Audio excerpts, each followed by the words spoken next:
Welcome to Urban Dharma, the podcast where suffering is optional.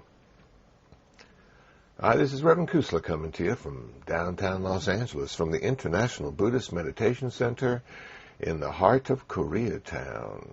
It's cool and overcast today in Los Angeles, and what you're about to hear is a talk I gave yesterday in Irvine, California at Northwood High School. Susie McDuffie, the teacher and friend, invited me to speak to her comparative religions class on Buddhism. So I made my way down to Irvine and gave this presentation. Hope you find it interesting. Hope you find it useful. It's been a while since I posted the last podcast, but I've been busy. I was in Berkeley a week or so ago at a conference, and next week I'll be in Sacramento at another conference. So I've been traveling more than usual, but I'll try to get up to speed with the next podcast and have it for you soon. So, my talk at Northwood High School in Irvine, California, Basic Buddhism to a Comparative Religions class. So how much have you studied so far? Have you Basic Buddhism?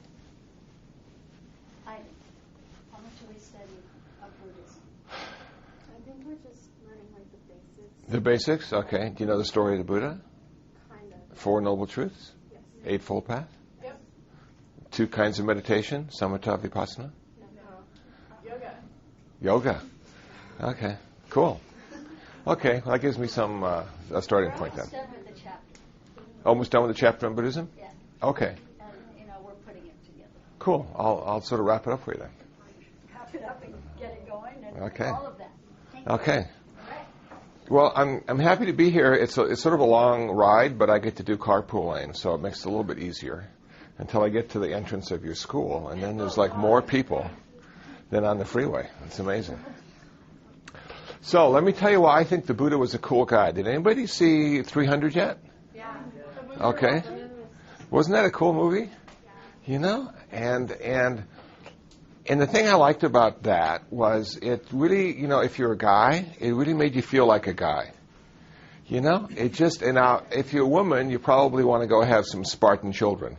But the guys in there were just like, okay, we're going to do one thing. We're going to die in battle. That's our glory. And their whole life was trained. They were trained to die in battle because they were the warrior caste. And then I thought about the Buddha, and the Buddha came from the warrior caste as well. He was a warrior, And yet, he changed his perspective a smidge, didn't he? So rather than fighting the war on the outside, he fought the war on the inside. He realized Mara and Mara's armies were the ones that he needed to fight. Anybody read about Mara yet? The great tempter? Okay, cool. We did read about it because it was part of the story that they read and they took notes on. But Okay, but no, they really. no, I understand. Well, I'm just going to remind them then. I'm going to remind them. Absolutely.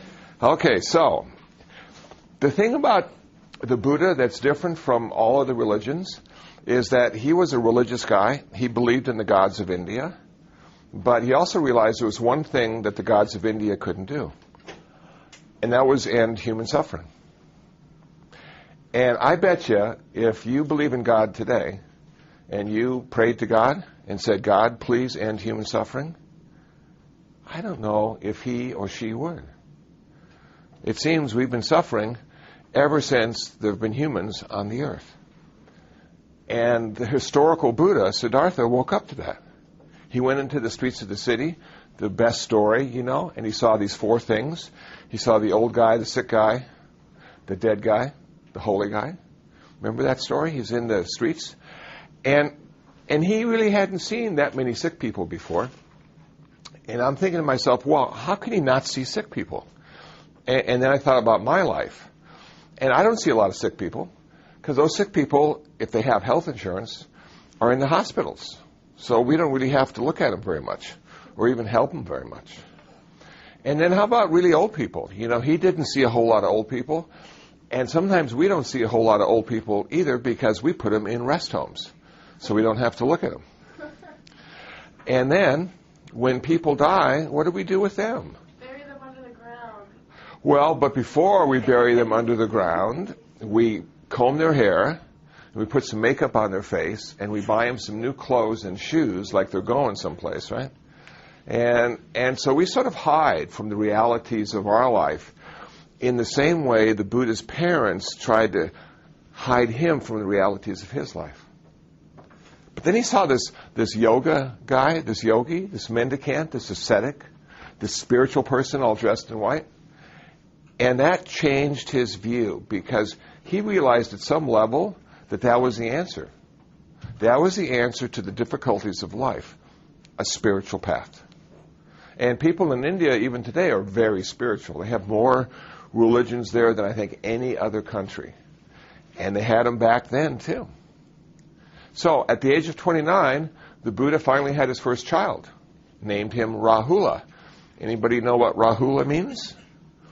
Rahula means fetter or impediment. So here's a guy that had his first kid and is calling his kid a fetter or impediment. Huh? But what that message is that if you have a family, you're going to be attached to them. You're going to want to protect them. You're going to want to serve them. And the Buddha realized that. So on the very night his child is born, it said he left his wife and child in the care of his parents. And then he went to the edge of the forest and he took off all his clothes and picked up these old dirty rags that were lying next to his feet and covered his naked body. He cut off his hair. He took all his princely jewelry and just threw it away. And for 6 years, he practiced renunciation, asceticism, yoga, meditation. He wanted to see where suffering came from because he was going to end it. I think at one point in his life, he prayed to the gods of India, saying, please, step forward and end the suffering. And not one of them did. So he said, well, I'm going to see if I can do it myself. I'm going to see if it's possible for a human being to end suffering. And that was the beginning of his journey. And those 6 years turned out to be the practice of going deeper and deeper into suffering. He gave up everything that made him feel comfortable. He gave up his family. He gave up his position in society. He gave up his clothes. He gave up lying down at night to sleep. He would sleep sitting in full lotus posture. He gave up having really good food and a lot of it. He would eat 1 meal a day. He was doing things that most of us would say, why would anybody want to do that? But he was giving all the things that prevented him from seeing his suffering. He was throwing those away, pushing those aside. And he suffered a lot. He almost died at one point, as you know, in the story of the Buddha. And yet, for some reason, he continued and he continued. And at the end of 6 years, he was so frustrated because he was almost there. And he couldn't figure out how to get that last 1%. And so he made a vow. I'm going to either do it or die. One of the two. And he sat beneath this tree. And we all know the tree later became called the Bodhi tree, the tree of enlightenment. And he did it. He figured it out. He figured out how not to suffer ever again. He figured out how to end his karma. And he figured out how not to be reborn ever again. What an amazing feat. Now, for 49 days, he just enjoyed himself. He was free. He was more free than any of us can imagine. And he was enjoying that freedom. And yet, when he looked back into the world and he saw everybody else still suffering, he said, maybe some of these people can understand what I did. Maybe some of these people will be able to hear my message. And for 45 years, he went into the world and he taught why we suffer and how to end that suffering. And at the age of 80 years old, he died, never to be reborn again. Do you have a question? Well, during the 45 years that he taught, would he be considered as a bodhisattva? No. Good question. Okay, let me put, during those 45 years that he taught, would he be considered a bodhisattva? Is that what you're... Okay. Absolutely not. Now, let me clarify this for you. The Buddha was a bodhisattva for at least 550 lifetimes, according to the Jataka tales, which is found in the early Buddhist canon of the Theravada, those early Indian Buddhists. There are stories of the Buddha when he was a bodhisattva. So finally, after 550 lifetimes at least as a bodhisattva, he was reborn as Siddhartha. And then, in that lifetime, instead of becoming a bodhisattva, he became a Buddha. All those years of practice, all those lifetimes of practice manifested into being a Buddha. So can you be born into this world as a Buddha? Because I thought you could only become a Buddha like after you die. Or Okay, some people become Buddhas after they die. That's called parinirvana. That's nirvana after death. But there is a possibility to achieve nirvana while you're still alive. And that's what the Buddha did. And the reason we call him the Buddha is because he didn't have a teacher. He figured it out himself. Yes? Are all other Buddhas reincarnations of the Siddhartha, or can they be from multiple people? Okay, cool. All are Buddhas incarnations of Siddhartha. Actually, according to the early Buddhist tradition, Siddhartha was the 28th Buddha. So there were 27 different Buddhas before him. And we already know who the 29th Buddha is going to be, and his name is Maitreya. And he's in heaven right now. And he'll be reborn on earth when the last person who knows Buddhism dies. And then there'll be nobody on earth that knows Buddhism, and he'll be reborn and rediscover the path and start to teach again. Yeah. how will you know who it is? Pardon? How will you know who it is when he's the only one on earth who knows? How will we know that it's him? Yeah, that's a really good question. And I guess we probably won't because we'll be dead. But there's a guy right now in England who says he is Maitreya. And he's probably one of the only people that thinks he is. So it's like the teachings are still valid. So right now there's no Maitreya. And when he's reborn, he will have to rediscover it. And then he'll have to teach it. And I suppose if we were back in India, we might recognize the fact that the Buddha was alive 2,500 years ago. One of the stories is when the Buddha had just achieved his nirvana. And he's walking down this path, and the first human being to ever see the new Buddha approaches him. And he says, "Hi, I'm the fully perfected one. I'm the enlightened one. I'm the Buddha." And you know what the guy said? "Maybe so." And he just kept walking. And so the Buddha figured he'd have to change his spiel a little bit, because it wasn't working just to go up and say, "I'm the Buddha."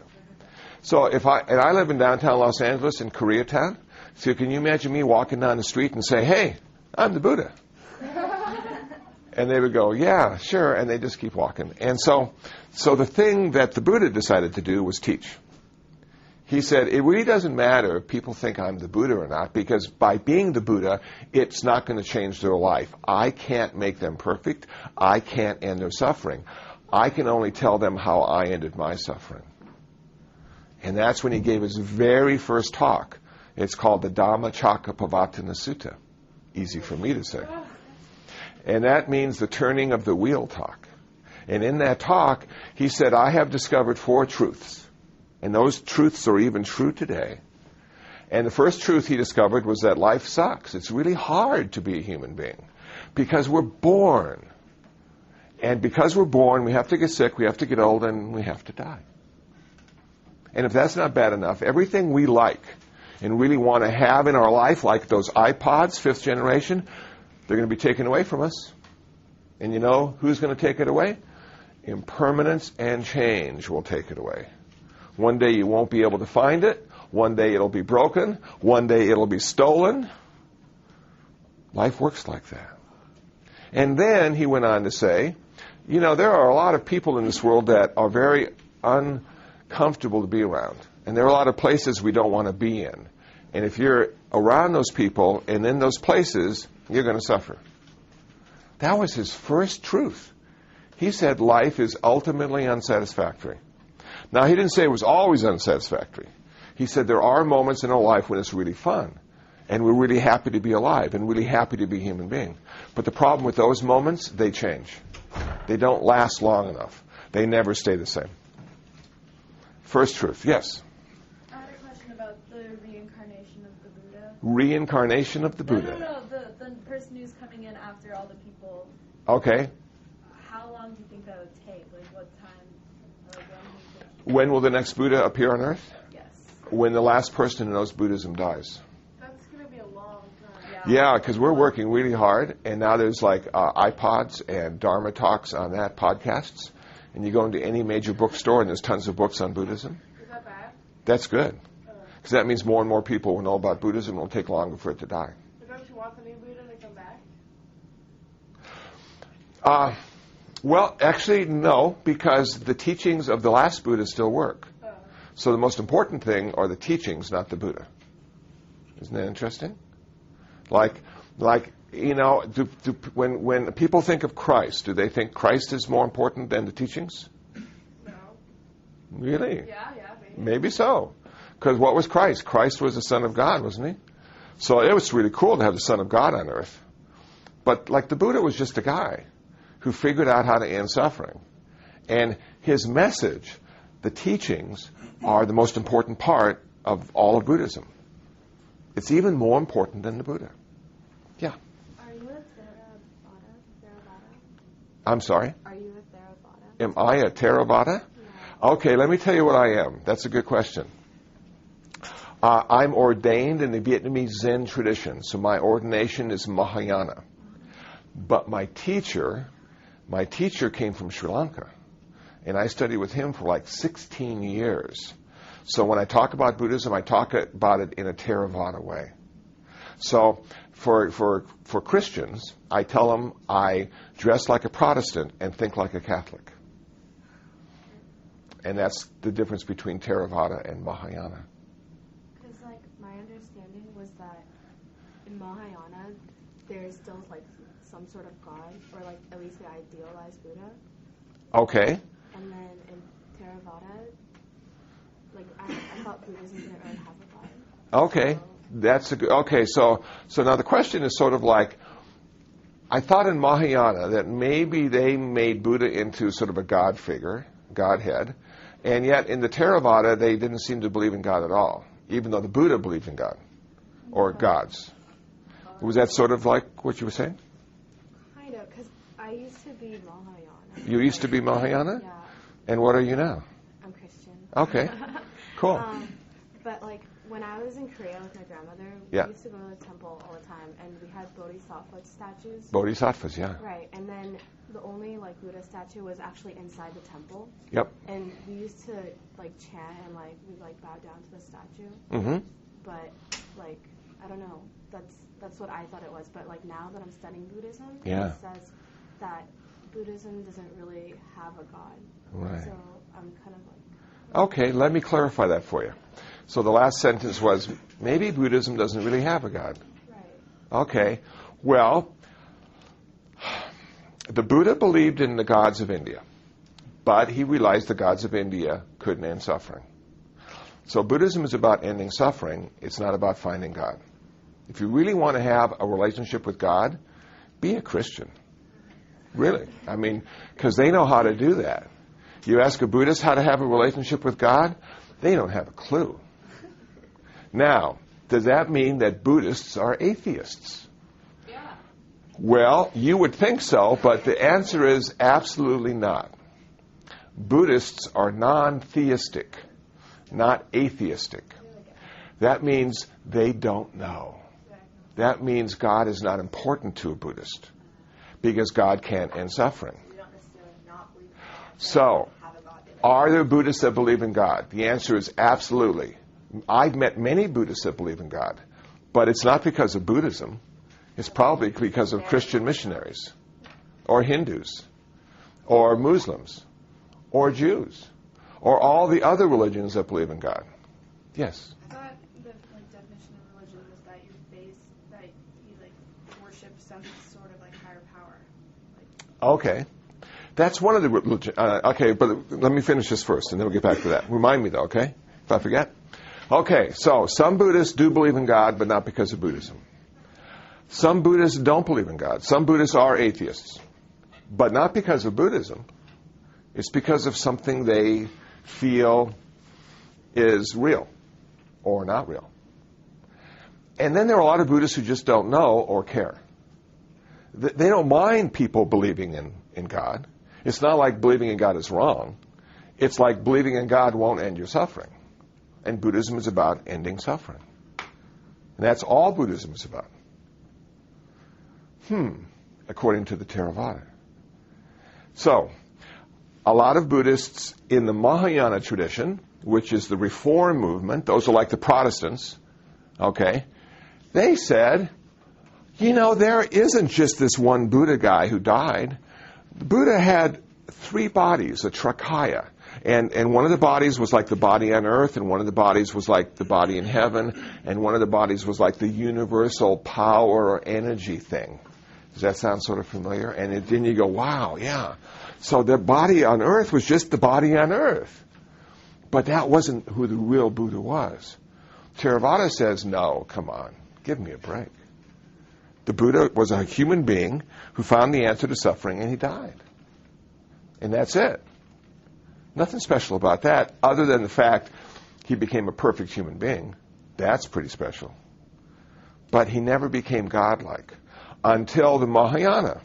And I was so frustrated with that, because I like the idea about the Buddha just being a guy who died. Because I'm a guy who's going to die, and I could relate to that. So why did we have to resurrect the Buddha and put him into heaven? Because I think human beings don't want the good guys to go. Or women. They want them to be around for a while. And even if their body is dead, they can imagine, well, they're still alive someplace. They might be in heaven, and maybe if I go to heaven, I'll get to meet the Buddha. Because people want to do that. Humans like that idea. But the Theravada, they're sort of down to earth and practical. They say, it just doesn't matter if you ever see the Buddha again. Practice his teachings, and you will be free. You will end your suffering. That's what Buddhism is about. 1 second. So, did that answer your question, sort of? Kind of. But I also thought that Buddha also said that there is a Godhead, that even if he doesn't have a personality or something, like he's still like there, like the Godhead, like the spirit is still there. Okay. And that people eventually go back to that spirit. Yeah. Well, according to the early Buddhist tradition, no. Not at all. He never talked about God. People asked him. They said, hey, is there a God or isn't there a God? And he said nothing. And why? Because if he were to say there was a God, would that end human suffering? No. If he were to say there is no God, would that end human suffering? No. So he just didn't say anything. Same thing when people asked him how the world started. People always want to know how it started. What's the first cause? In Kansas, they're having a big legal argument. Well, is it creation? Is it evolution? What's real? What's important? Well, for a Buddhist, we don't care. Because knowing how the world started will not end our suffering. It'll just give us more useless information to think about. Now, some Buddhists think God started the world. God was the first cause. I've talked to them. They feel that's the case. I've talked to other Buddhists who have said, no, it's the Big Bang Theory and evolution. That is so cool. Much more exciting to read about. And then I found a website that I think really has the answer. You know what the website is? The Flying Spaghetti Monster website. Yes. If you do a Google search, Flying Spaghetti Monster, he's the one that started the world. He was the first cause. And if you believe in the Flying Spaghetti Monster, you get to wear a pirate's patch and call yourself a pirate. And they have T-shirts you can buy. And it's a very cool concept of how the world started. What is it? What's the concept? The concept is the Flying Spaghetti Monster was the first cause. He started the world. Why is he called the Flying Spaghetti Monster? Because he's a flying spaghetti monster. You have to go to the website to really... there's a picture of him right there. So can you see what I'm sort of getting at here? The fact is that all this stuff about God or creation or evolution is absolutely useless when it comes to ending your suffering. It's not going to make your day any better to know or not know. So the Buddha didn't say anything about that. Later commentators, later scholars, later monks and nuns may have wanted him to say that and may have put those words in his mouth, but according to the early Buddhist tradition, no, he never said anything about God, other than the fact that he believed in the gods. I mean, he wasn't an atheist, he was very much a theist, but they were just lacking in some respects. Now, you had a question. Okay. It was religion, how... Oh, yes. Okay. Most religions, it said it's a religion if there's a God at the head and people are praying or paying respect. But religion could also be defined as salvation. Does it lead to salvation? Not only does it lead to God, but does it lead to salvation? So, according to that second definition, Buddhism would be a religion because it leads to salvation. It'll save you from suffering. That's the salvation we're trying to find. So in that category. Now, some people don't look at Buddhism as a religion. They look at it as a philosophy. Some people look at Buddhism as a way of life. Some people look at Buddhism as a therapy. I was at UCLA last night for the Buddhist Club and giving a talk to the Buddhist Club there, and this guy comes up to me and says, I'm breaking up with my girlfriend. We've been together for 6 years. And I really like her, but I think it's time for us just to break up, and I don't know how to do it. What would the Buddha say about that? And I'm going, I don't know. This was last night at the Buddhist Club at UCLA. So some people want Buddhism to sort of have those kind of answers too, and I don't know if Buddhism is the right place to go for relationship counseling. I think Buddhism is a good place to go if you want to be free. So Buddhism is looked at in many different ways. And my other question was, you said he didn't give an answer to if they're God. Well, also, if it doesn't end human suffering, but then won't they still be confused? So how could they not be suffering if they don't know and it bothers them that they don't know? Well, I think what he was doing is giving them permission to not know, to believe in what they wanted to believe. I don't think he was saying, no, you can't believe in God. He was saying, whatever makes you feel comfortable, but that won't end your suffering. So he was giving people permission, I think, by not saying it, not defining it. Because as soon as somebody defines something, man, you're sort of stuck with it. Does that make sense, sort of? Yeah. Okay. Yes, sir. You know how you said Buddha sat down under the Bodhi tree and figured out how to end human suffering? Well, how do you end human suffering? Okay. That's why I'm here. So let me go through the other three truths, because the last truth has the answer. Okay, now the second truth is the reason we suffer as human beings, and I'll get to your question, okay, is because we are selfish. We wake up in the morning and it's all about me. I want to look good today. I want to smell good today. We take a shower. We comb our hair. We want to feel comfortable in our car and listen to the radio station we want to listen to. It's me, me, me. And so all day long, we're trying to push away the bad stuff and hold on to the good stuff.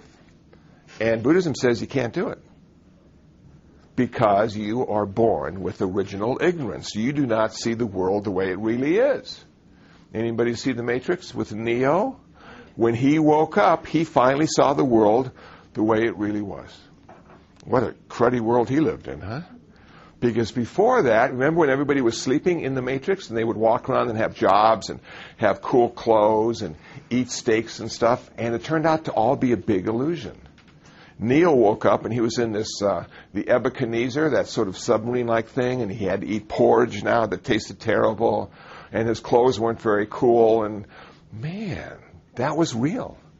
And that one guy wanted to go back to sleep. Remember him? He was going to sell out and go back to sleep because he didn't like the real world. He wanted to go back to dreaming.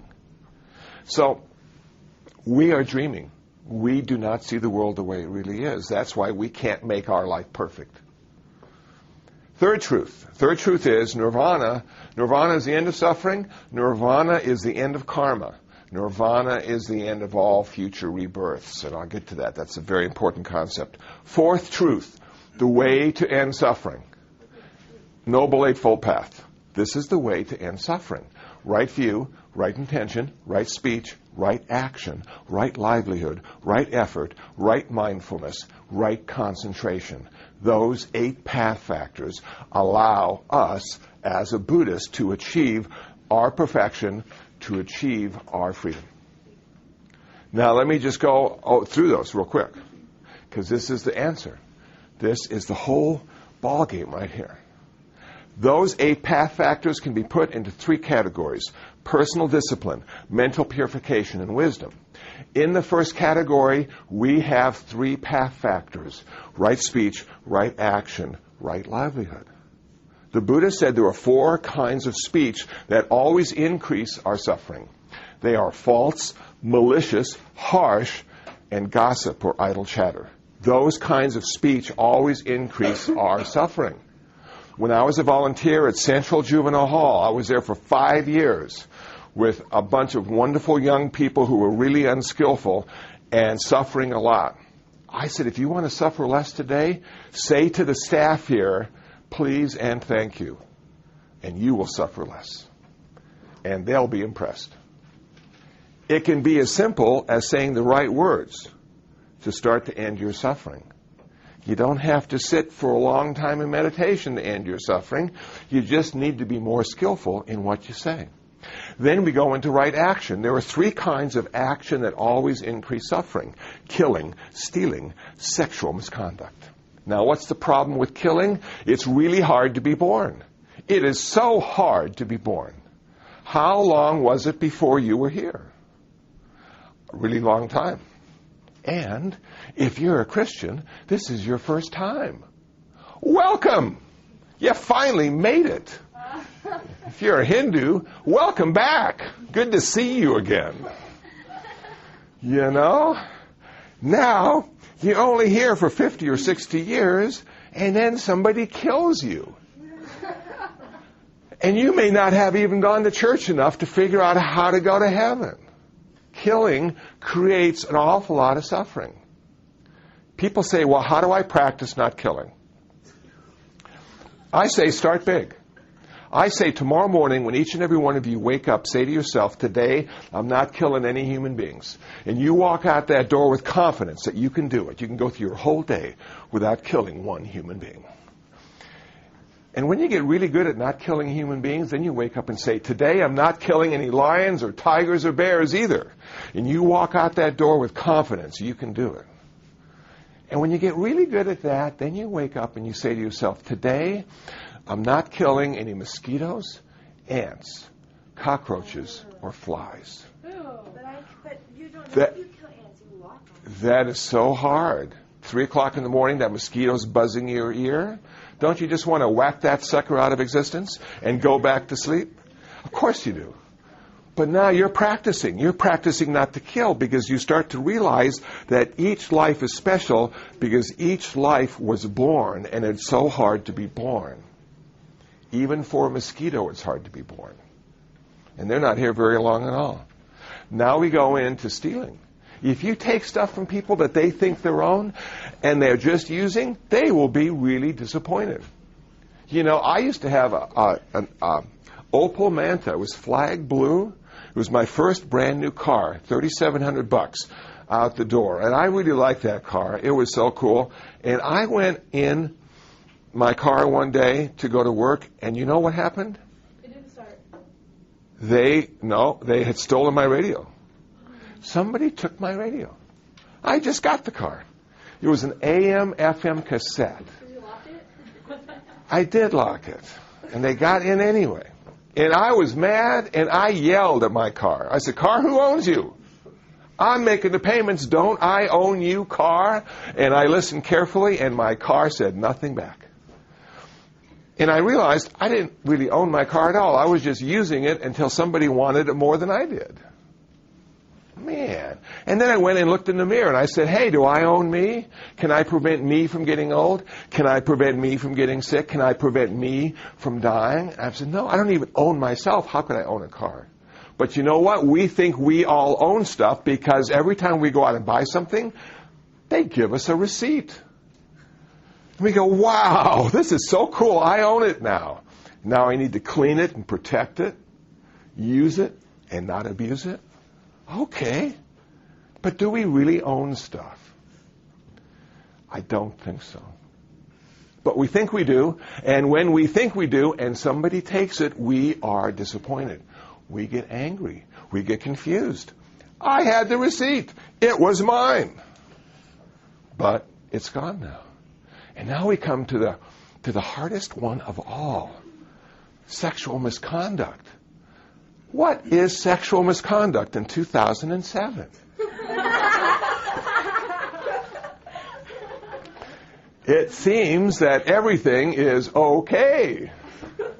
Wow. You know, when I was your age, only half the stuff you can do, I could do. And I felt guilty about that. But now it's like, if you just find the right partner, or the right sexual orientation, or the right pair of shoes, your life will be perfect. And so you're out there searching for that right guy or right gal. You've decided you're gay and it's important. You've decided you're heterosexual and it's important. You've decided you want to be celibate and it's important. So what is the truth behind all that? Well, according to Buddhism, sex is great. It is wonderful. It's the reason we're all here. Somebody asked me the other day, Kusala, why are you here? Well, I'm here because my parents had sex and I had karma. That's why I'm here. You know, if my parent hadn't had sex, I wouldn't be here today standing in front of you. So there's nothing wrong with sex. In Buddhism, the problem is desire for sex. Do you know that desire can never be satisfied? Do you know you can have sex 1,000 times and 1,001? Do you know you can be a guy and 80 years old and people give you Viagra? Man, it is impossible to satisfy that desire. And that's what the problem is. So that's why Buddhist monks who are celibate are practicing to be enlightened, because when you're enlightened, when you achieve nirvana, it ends all desire, so you have no desire to have sex ever again. Now you may think, oh, that doesn't sound like much. Well, that's it. Why would you want that? Well, actually, I think you could probably spend that time on other stuff and that money on other stuff, and think how simple your life would be, and think how free you would be not to have that kind of relationship, but just to be friends with everyone and no one's special. But isn't it sad to not have someone special to like, even if you're just like hooking up with them, but like someone like intimate, like close with, like if Well, can you be intimate with someone without having sex with them? yeah. And do you feel more confident in that kind of relationship because there's no hidden agenda? You know, sometimes, you know, people say things just to have sex. But if you're not having sex with people and you're still in a really close relationship, you can share your heart. And it won't, you know, be used against you. So, you know, I just got back from a conference in October. I went to Collegeville, Minnesota, which is where St. John's Abbey is. St. John's Abbey is a Benedictine monastery. It's been there for 150 years. And we had 15 Buddhist monks and 15 Catholic monks, and we came together for 4 days, and we talked about celibacy. And it was so much fun to be around all these old guys who weren't having sex, because we learned so much from each other. One of the young monks, he was a Christian monk, sort of a good-looking guy, probably just in his late 20s, early 30s. He had broken up with his girlfriend, and within a year he had ordained as a Catholic monk. And that's a pretty drastic step. So I had to ask him, I said, what was your inspiration? Why did you decide to be a monk? He said, because God's a better kisser. Isn't that wonderful? God's a better kisser. So, now, women, I know. It's just, you know how guys are sometimes. God's a better kisser. So my job was to give a talk on why Buddhist monks are celibate. And let me tell you what I said in just a couple sentences. Buddhist monks are celibate because they need to have a simple lifestyle. We live in an economy of generosity. We live on donations from other people. And in order to be supported, we need to have few things. We need medical, we need food, we need shelter, we need clothing, but we don't need much more than that. If we had a wife and if we had children, imagine me going in and giving a Dharma talk and then passing the plate around saying, hey, could you put a few more dollars in there? Because I want to take the wife to a movie tonight. It wouldn't work. The second reason Buddhist monks are celibate is because we want to be free. We want to be free. And you can't be free if you're having sex with someone, because it's just too complicated. There's just too much desire going on. There's just too much drama and not enough Dharma. Yes, you've been wanting to ask this question? I want to know how you became a Buddhist monk and when did you first hear about Buddhism? Okay, I'm just about there. So, it was a wonderful experience for me to hang out with the Catholics and see how it is that men are celibate. And we talk about how not to have sex, which is something most guys don't talk about when they get together. And it is really cool. And we talk about being free, and we talk about having extra time to investigate who you are. Now, if in fact I've been born many, many lifetimes before, I've probably been a father and a grandfather. I could have been a wife. Because I probably wasn't born in every lifetime as a guy. So I've done that already. And then there was this lifetime. And so why not make this lifetime a little different? Why not make this lifetime sort of special? And say, okay, I've already been a husband and a wife. How do you know your last lifetime you didn't want to make it special? You don't. So it's a conscious choice if you're a Buddhist, because that's part of the job description as a Buddhist monk, not to have sex. If you're a Buddhist layperson, you can have as much sex as you want, have as many children as you want. We're doing fine, thank you. We have plenty of Buddhists in the world. But the monks and nuns, for some reason in this lifetime, have chosen to simplify their life, have chosen to work on personal freedom. And in order to do that, they needed a little extra time to themselves. So they keep themselves out of those intimate relationships. Now, if you're a human being and if you want to have sex, in Bhikkhu Bodhi's book, The Eightfold Path, he says this about Buddhism. He says, don't have sex with people who are married, because that causes a whole lot of suffering. Don't have sex with people who are engaged. That causes a whole lot of suffering. Don't have sex with children who are being supported by their parents. That causes a whole lot of suffering. And don't have sex with people against the will. That causes a lot of suffering. And that's pretty much what Buddhism says. So, there's a big thing about being gay these days. So what did the Buddha say about being gay? Absolutely nothing. As far as I'm concerned, it's just another way to suffer. You know, you got heterosexuals are suffering, celibates are suffering, and gays are suffering. We're all suffering in our own special way. Yes, and I'll get to your... But do monks who are celibate ever really get rid of the desire to have sex? Only at nirvana. Only when you achieve nirvana. So you're always fighting that desire all the time. When I see Jennifer Lopez, wow.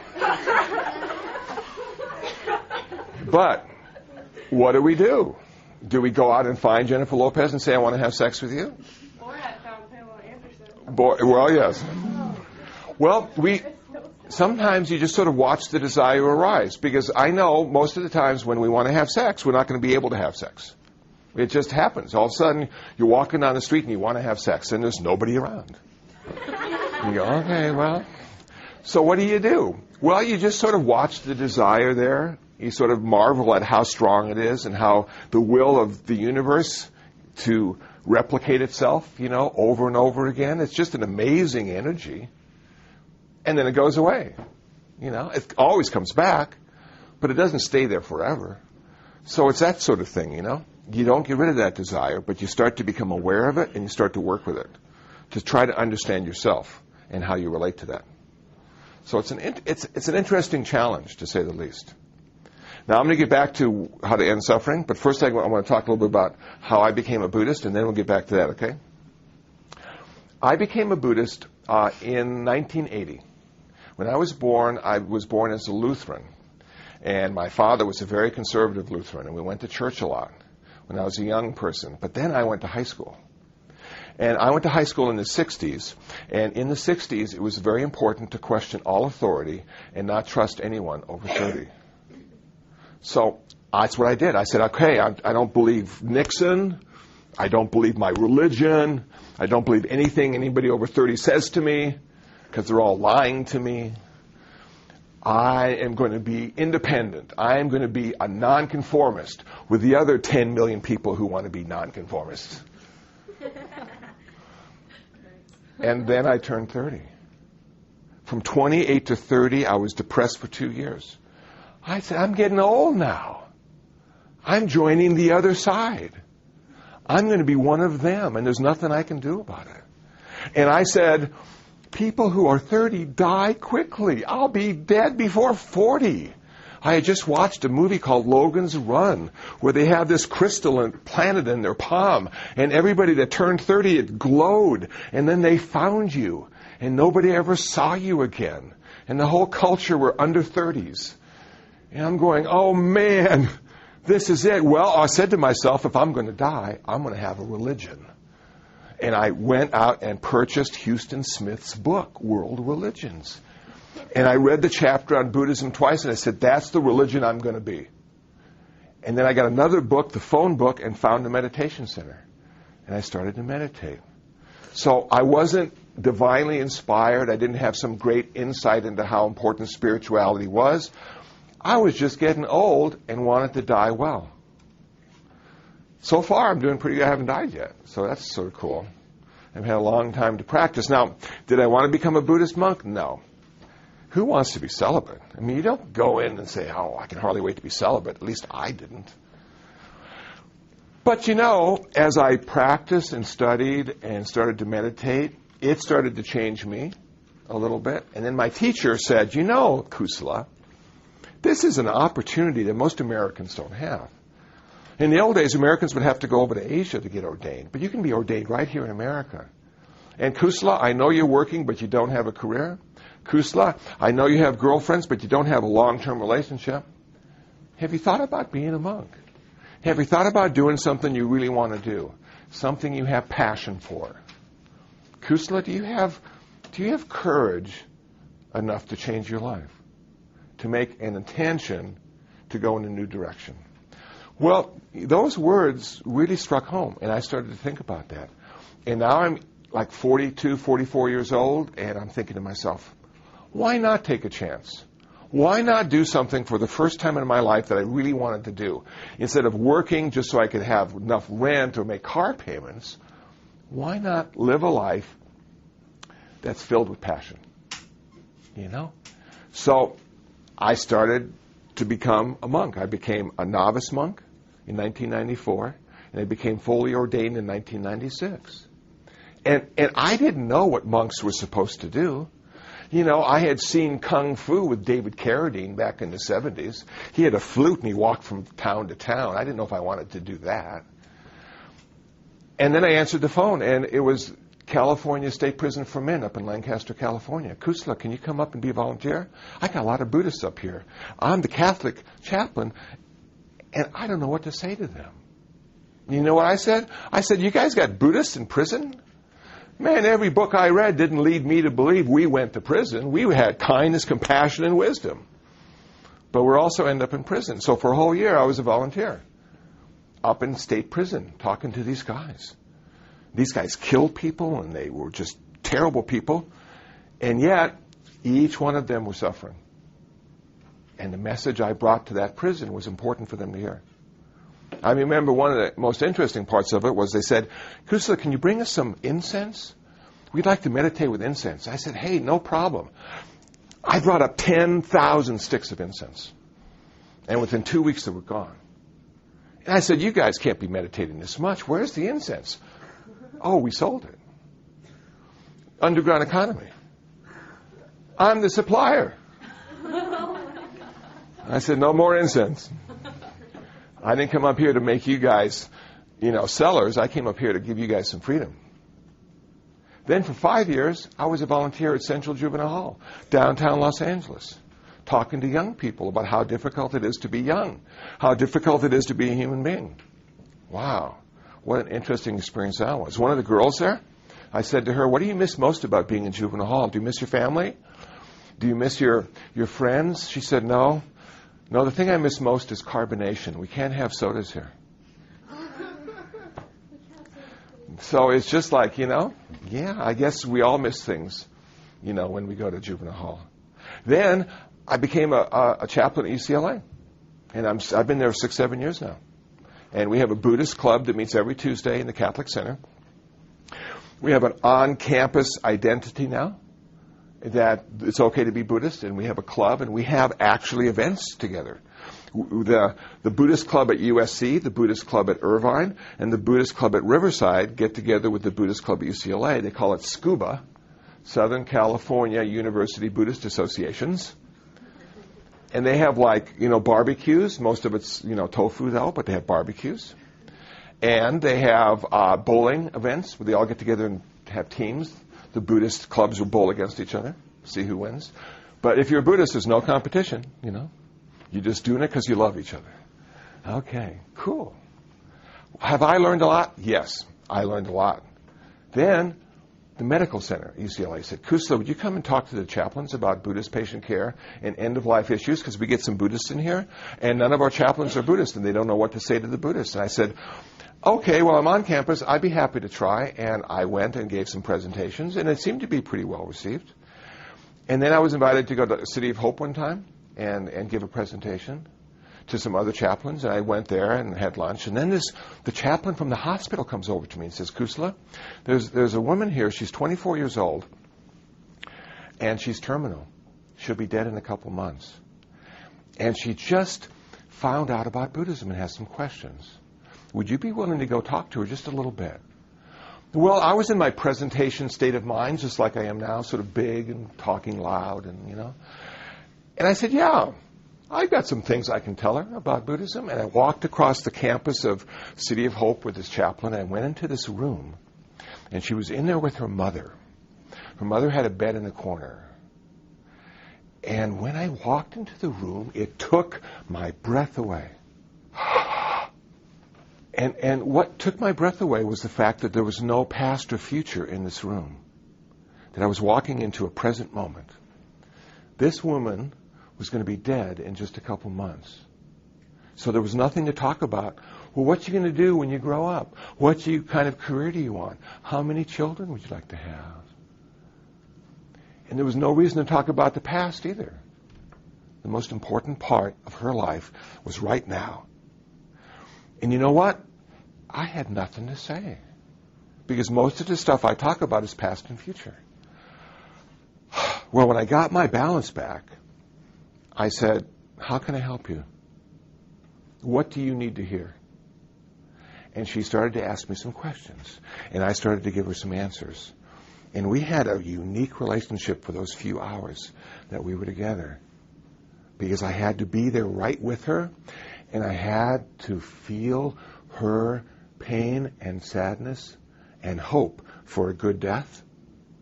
And I couldn't close my heart. I couldn't say it was just a job. I couldn't say it was just knowledge that was in my head. I had to be with her in that present moment and not run away. And what a powerful experience that was for me. And then, for the last 7 years, I've been a police chaplain in Garden Grove, just down the road a bit. And I do ride-alongs with these police officers. And I got a bulletproof vest, and I have a hat that says chaplain. And we go into people's houses and just, domestic disputes, and there's robberies, and there's a car chase occasionally, gang violence, shots fired. So since I've been a Buddhist, starting in 1980, and since I've been ordained, my life has changed dramatically. And all I wanted to do was find a religion. That's all I wanted to do. And then the religion found me. Did that answer your question? Yeah. How did you become ordained, and what do you need to become ordained? Okay. Are you thinking about becoming a nun? Okay. Well, at our center, it works like this. You have to be a Buddhist for at least 1 year. And then you need to be a postulant, someone who's thinking about ordination, for 1 year. And then you have to be a novice monk or nun for 2 years. And then you have to be a fully ordained monk or nun for 5 years before you're given permission to leave or teach or acquire students yourself. So you do teach? Pardon? You do teach now? I do. In fact, part of my teaching, it's so much fun. I've done 2 classes at Loyola Marymount University in the extension class department. And I taught the Eightfold Path, and I taught something called Everyday Buddhism. And the Everyday Buddhism class I taught at Loyola Marymount University is online because I recorded it. And you can, if you're curious about how I talk to in that way, you can just download those MP3 files and listen. So I do teach now. Yeah, it's cool. I feel like a professor. Yeah. I have 2 questions. One of them is your real name Kusala? No, my real name is Carl. So how did you get Kusala? Like, how did you get the name? Okay. How did I get the name Kusala? It happened when I became an official Buddhist. There's a ceremony, and you take the 5 precepts. The 5 precepts are, I will practice not to kill, I will practice not to steal, I will practice not to indulge in sexual misconduct, I will practice not to lie, I will practice not to consume intoxicants. Those are the 5 precepts of a Buddhist. I then took the 3 refuges. I take refuge in the Buddha as a world teacher. I take refuge in his teachings as a way to find my freedom, my perfection. And I take refuge in the monks and nuns who practice Buddhism as guides to help me achieve my liberation. And then I was given a Buddhist name. And my Buddhist name is Kusala, and Kusala means skillful. And I was so proud because I knew my teacher recognized the fact that I was skillful, and that's why he gave me the name. And he said, "Oh, Kusala, you are so deluded. I gave you that name because you're so unskillful. And every time somebody says your name, it's a reminder of what direction you need to go in." And I said, thank you. Thank you for the teaching. Now, why are names important? Names allow us to be something different than we are. What do actors oftentimes do? They take on a new name so they can be that person. You will all be able to take on a new name as well. Pretty soon, most of you will become Mr. or Mrs. And a lot of women now are putting their own last name in there, but you'll become Mrs. Smith. Mrs. Smith is different than Jane, because Jane had a certain amount of independence and less duties. Now Mrs. Smith has duties, as does Mr. Smith, according to Buddhism. Your next name, after being Mrs. Smith for a while, will be Mom. And what does Mom allow you to do? It allows you to achieve most of your goals in raising a young human being. And it is so hard to be a mom. You're required to lose sleep, always think about the kid first. When you were Jane, you always thought of yourself first. And when you were Mrs., you thought about your husband and yourself. But now that you're Mom, there's one focus, and that's the kid. And when you get really good at being Mom, then you get another name, Grandma. Cool. And grandmas are always the best because they get to leave. They just come and visit, they're really happy, and then they go. It's so neat. So names help us evolve. Names help us go in to the next place we need to go as a human being. And that's why we have names in Buddhism, to help us be somebody better, usually, than we were before. Did that?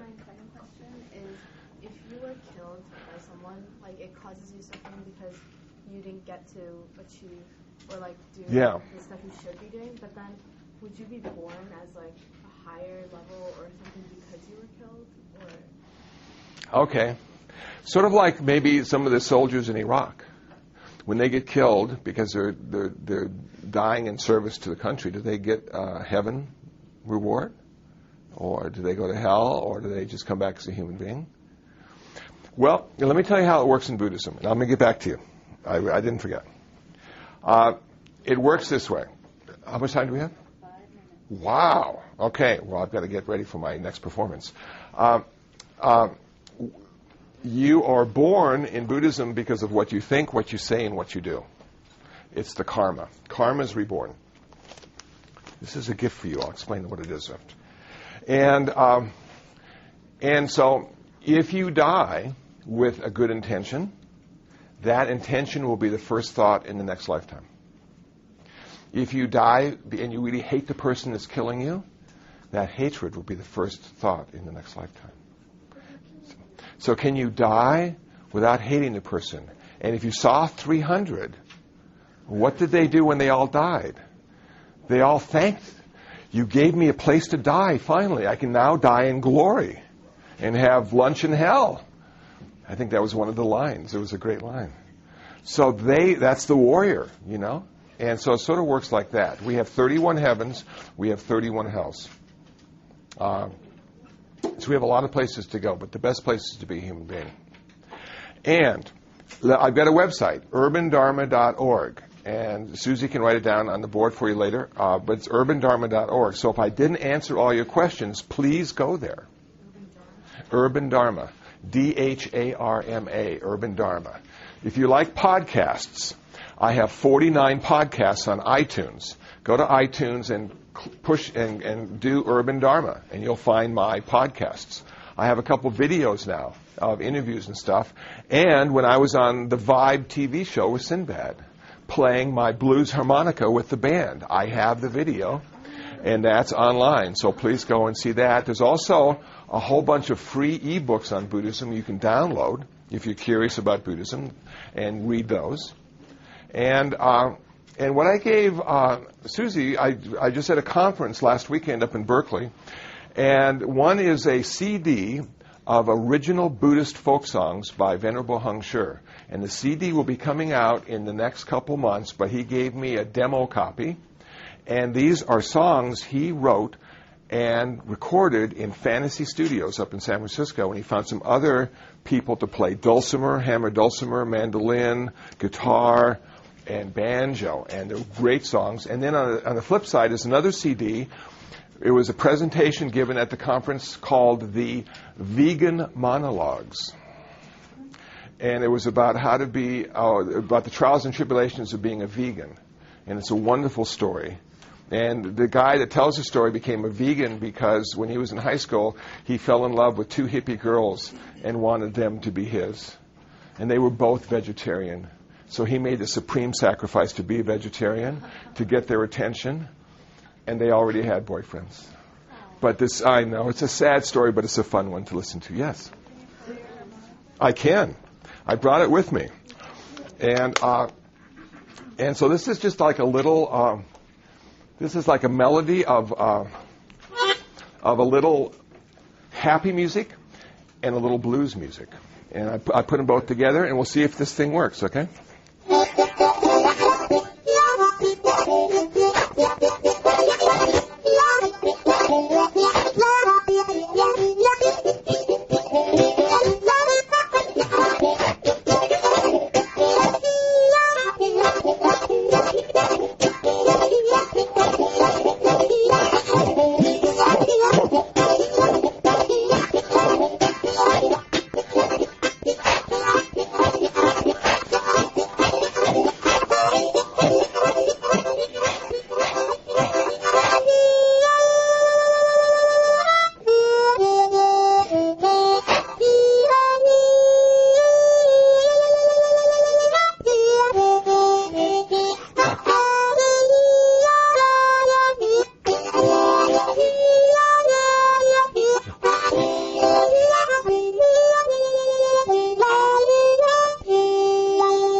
Good.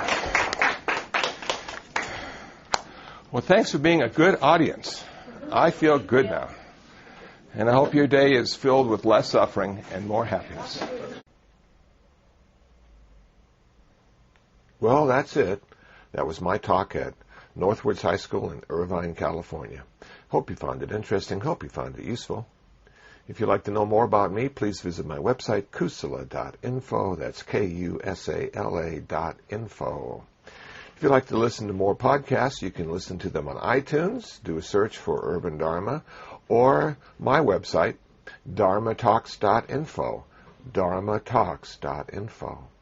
If you'd like to download some free ebooks on Buddhism, please visit buddhabooks.info. That's buddhabooks.info. And if you'd like to email me, my email address is kusala@urbandharma.org. Well, until the next time, until the next podcast, be happy, be peaceful, and most of all, be free from suffering.